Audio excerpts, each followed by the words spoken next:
Hello and welcome to True North EV. My name's James, and today we're going to be diving into something that might sound like pure corporate insanity, and honestly, it kind of is. We're talking about Tesla's recent shareholder meeting where they approved what could become a $1 trillion pay package for Elon Musk. Yeah, you heard that right. Trillion with a T. Now, I know what you're thinking. James, why should I care about some billionaire's pay package? Well, stick with me because this has real implications for all of us driving EVs in Canada, whether you own a Tesla or not. Before we get started, I want to remind you to check out the Manitoba Electric Vehicle Association at manitobaev.ca. They're doing great work supporting EV adoption right here in Manitoba. You can also find us on Facebook at True North EV. Or drop us an email at truenorthevpodcast@gmail.com. All right, let's dive into this wild story. So, on November 6th, Tesla held their shareholder meeting, and despite warnings from major advisory firms, pension funds, and even Norway's sovereign wealth fund, shareholders voted to approve this massive compensation package for Musk. Let me give you the numbers because they're almost hard to believe. The package could be worth up to $1 trillion US. If Musk hits certain performance targets over the next decade, and more than 75% of voting shareholders approved it. To put that in Canadian perspective, that's about 1.4 trillion loonies. That's roughly 40 times Canada's entire federal budget for 1 year, for one person, as compensation. But here's the thing.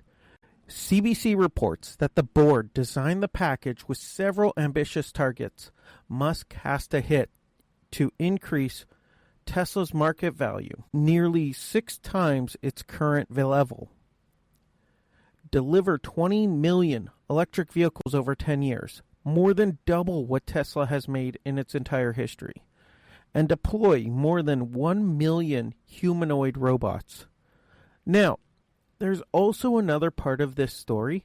According to Electric's detailed reporting, shareholders also approved giving Musk 208 million shares with no strings attached, worth about $92 billion at current prices, which the board can give to Musk at their discretion. Now, before the vote, Electric reported that the two biggest independent advisory firms, Institutional Shareholder Service and Glass & Lewis, both recommended voting no on this package, citing concerns about massive shareholder dilution. But Musk had a trump card. He threatened to leave the company if he didn't get the award. And that was enough to scare shareholders into approving it. It might have scared some. It might have also really emboldened some of those that are really, I want to say Tesla fanboys, Elon Musk fanboys, that kind of Elon Musk can do no wrong. Now, at this shareholder meeting, Musk made some, let's call them bold claims about the future. And folks, this is where things get weird. Courts reported on what they called Elon Musk's 4 oddest claims from the meeting. First, he talked about flying cars. According to courts, after teasing the idea on Joe Rogan's podcast earlier in the month, Musk said that there would be a demo on April 1st, 2026, with production beginning roughly within 1 year of that unveiling. April 1st. April Fool's Day. You can't make this stuff up. I don't know if that's just Elon Musk being, let's call it funny, but I don't feel it's funny when it has to do with some people's whole retirement fund is in Tesla. Let's quit being funny about this. Let's start being a business professional. Second, courts reports that while touting Tesla's full self-driving feature, Musk said Tesla was almost comfortable with letting drivers text while using FSD mode, and that within a month or two, drivers could look at their phones instead of keeping their eyes on the road. Now, here in Canada, distracted driving laws are pretty strict in most provinces. So I'm not sure how that's going to work. And I don't know if when you get pulled over for texting and driving, I don't think a cop's going to care that it's in full self-driving or not. I think, at least here in Manitoba, it's, I believe, a ticket, and your vehicle is impounded for 7 days. And I believe it's like a 7-day or a month-long suspension of your driver's license. So it's fairly hefty here in Manitoba. And yeah, I don't think a cop's going to care that, oh, well, it was in full self-driving and Elon Musk said I could do it. Third, he talked about his robot army. Yes, he actually calls it that. According to the Quartz article, Musk said Tesla would ramp up production of their Optimus humanoid robot faster than anything's ever been ramped up before in human history, eventually producing up to 1 billion a year. He even suggested these robots can follow criminals around to stop them from committing future crimes instead of sending people to jail. Like, what kind of insanity? What kind of laws are they even going to follow? If they're stopping people from committing crimes, what crimes? Because right now, it's getting a little crazy everywhere. So whose laws are we going to follow? How are we stopping? Also, somebody that hasn't been found guilty yet, but now they got this robot following them? I don't know. It's just the perception of, like here in Canada, we got innocent until proven guilty. So, yeah. And finally, Musk said Tesla would need to build a gigantic semiconductor fabrication plant with an initial capacity of 100,000 wafers per month, eventually hitting 1 million per month. Musk has a long history of making big promises. Some come true, many don't, or at least not close to the timeline he gives. And that's part of the problem here. So, all right, let's talk about why this pay package is deeply problematic. And I'm going to be blunt here because this really matters. First, the amount is just obscene. CBC News reports this would make Musk potentially the world's first trillionaire and could help him eventually top John D. Rockefeller, who Guinness World Records estimates was worth $630 billion in today's money. We're talking about wealth concentration at a level that's hard to even comprehend. Here's the thing that really gets me. Tesla's sales and earnings have been dropping. Car buyers have fled the company after Musk ventured into politics and trafficked in conspiracy theories. CBC reports that just 3 days before the vote, a report from Europe showed Tesla car sales plunged again, including 50% collapse in Germany. So the company is struggling, and the response is to give the CEO the biggest pay package in history. That doesn't make sense to most people. When new shares are printed and given to someone, it dilutes the value of everyone else's shares. It's like cutting a pie into smaller pieces. Each piece is worth less. Electric's reporting emphasizes that we're talking about hundreds of millions of new shares being created for Musk, which dilutes current shareholders' voting rights and share value. The market's response was telling. The day after the shareholder meeting, Tesla's stock dropped nearly 5% at market opening, with shares falling from $445.91 to around $424. This was likely from investors selling off their shares in response to the vote results. That's not exactly a vote of confidence. Electric obtained a full copy of Glass Lewis's report, which called the package particularly concerning. Glass Lewis pointed out that this package locks in extraordinarily high pay over the next 10 years and reduces the board's ability to meaningfully adjust future pay levels. They also noted that Musk could get paid tens of billions of dollars, even if most milestones aren't achieved, and that some milestones can be reached with below average performance.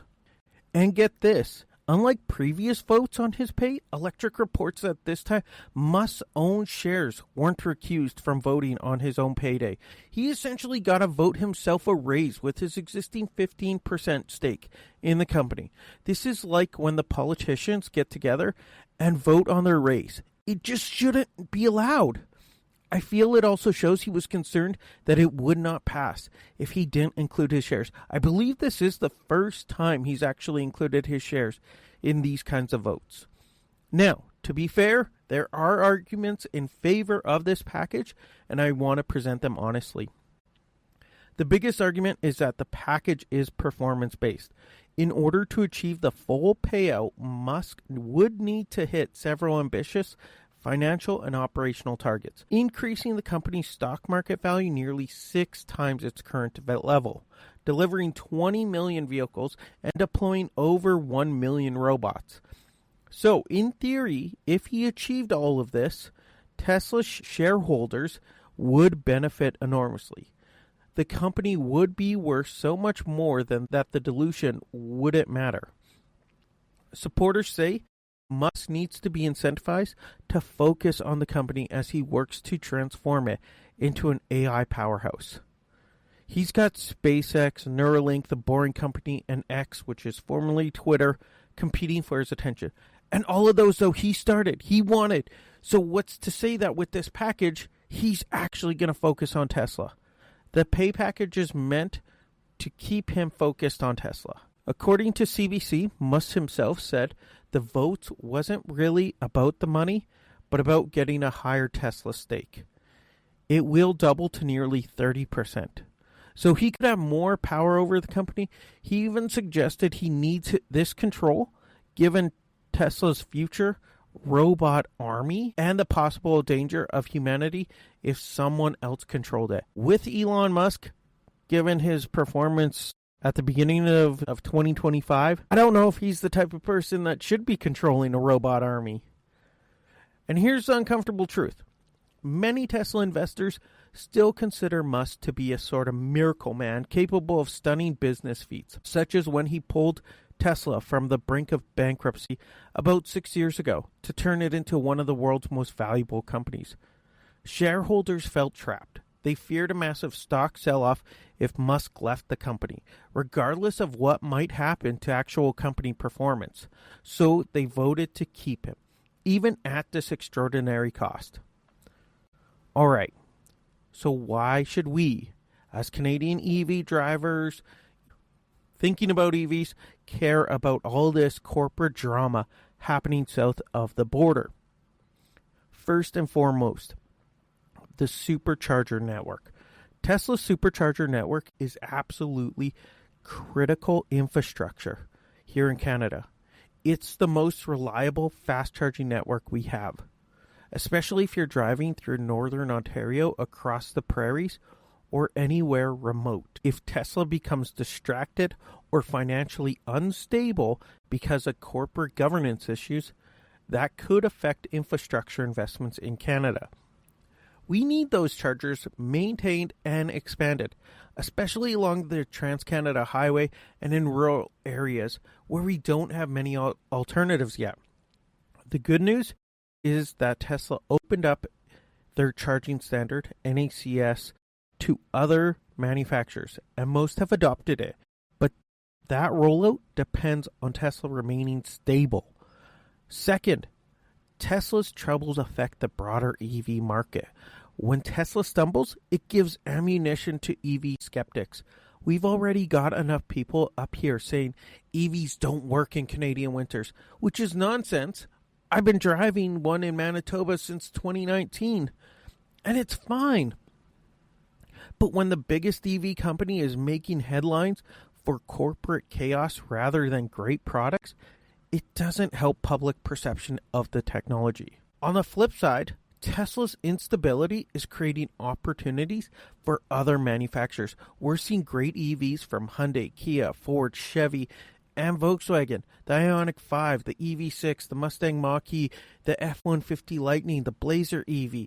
These are all solid vehicles that work great in Canadian conditions. CBC's reporting confirms that Tesla car sales have been plunging with a 50% collapse in Germany.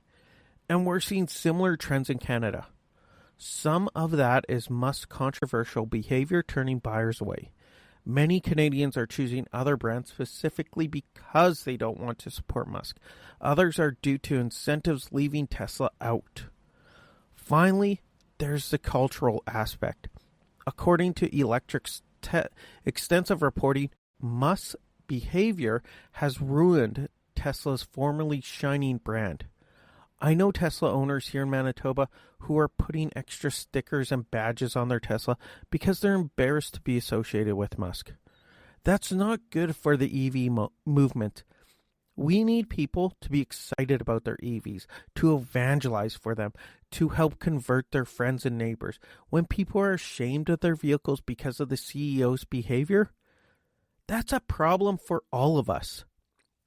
Okay, so here's my honest take on all of this. This pay package is symptomatic of a broader problem. Extreme wealth inequality and corporate governance that serves executives rather than shareholders or society. CBC even noted that the pay package drew heated commentary from groups ranging from small investors to giant pension funds and even the Pope. When you get the Pope involved, you know there's issues. But here's what I want you to remember. The EV transition is bigger than Tesla. It's bigger than Elon Musk. The technology works. The economics increasingly make sense, especially with our gas prices here in Canada. The environmental benefits are real and necessary. If you own a Tesla, don't feel bad about it. You bought a good vehicle that works. Use it, enjoy it, and keep sharing about your positive experiences. The car isn't responsible for the CEO's behavior. If you're considering buying an EV, you've got more options than ever. Test drive several models. See what works for your needs, your budget, and your values. Don't let corporate drama distract from the real question. Does this vehicle work for you? Honestly, the fact that we're even having conversations about choosing between Tesla and other brands, that's a win. 5 years ago, if you wanted a long-range EV in Canada, Tesla was basically your only option. Now, we've got over a dozen great choices and more coming. Competition makes everyone better. It drives down prices, improves quality, and expands charging networks. So in a weird way, even Tesla's current troubles might be good for Canadian EV adoption in the long run. So what we need in Canada is more charging infrastructure, especially in rural and northern areas. Continued government support for EV adoption, that's provincial and federal. We need more education about how EVs actually work in Canadian winters. There's so much stories going on about you're basically only going to be driving 20 minutes and then your vehicle's just going to die. So there needs to be way more information and education about that. And that's from the dealerships and the different electric vehicle groups within Canada and just the different EV owners in Canada. We need to share those experiences. We need more affordable EV options for everyday Canadians. And it sounds like it might be coming. We might be getting electric vehicles from China coming into Canada. I'm very hopeful. I hope it happens. We'll see how it goes with talks. We need strong competition between manufacturers. When these manufacturers keep pulling out of Canada, keep pulling their vehicles out because they're apparently not selling, we need them back. We need competition. Competition is what keeps vehicles affordable. Competition is what makes vehicles keep getting better. And none of that depends on whether Elon Musk gets $1 trillion pay package. Look, this whole situation is wild, and it's probably not over. There might be legal challenges, shareholder lawsuits, or regulatory action. But whatever happens, the EV revolution is rolling forward. Here in Canada, we're perfectly positioned to lead on this.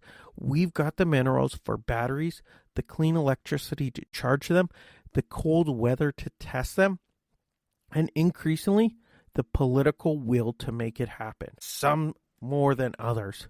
So yeah, the Tesla shareholder meeting was a spectacle.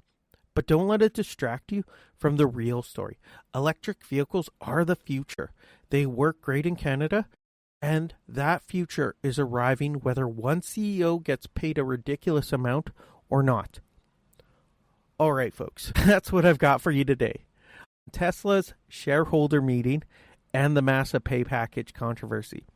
This story is based on reporting from CBC News, Electric Quartz, and other stories. I'll put links to all those articles in the show notes. I know that this was a heavy one, but I think it's important we talk about these issues honestly. The EV transition isn't just about technology. It's about the companies building that technology, the value they represent, and the future we're building together. Quick reminder to check out the Manitoba Electric Vehicle Association at manitobaev.ca and follow us on Facebook at True North EV. Got thoughts on this topic? I really want to hear from you. Email us at truenorthevpodcast@gmail.com. Whether you agree or disagree with my take, let me know what you think. And I would love to have that conversation. And hey, before I let you go, I need to give a massive shout out to Bodhi and his podcast, Kilowatt.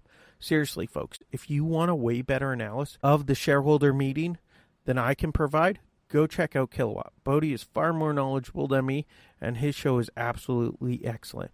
You can find it wherever you get your podcasts. Before you go, if you enjoyed this episode, please subscribe wherever you get your podcasts and leave us a review. It really helps other EV enthusiasts find our show. And if you have a topic you'd like us to cover, send us your suggestion. This show is for all of us. Thanks for listening to True North EV. I'm James, and I'll talk to you next time.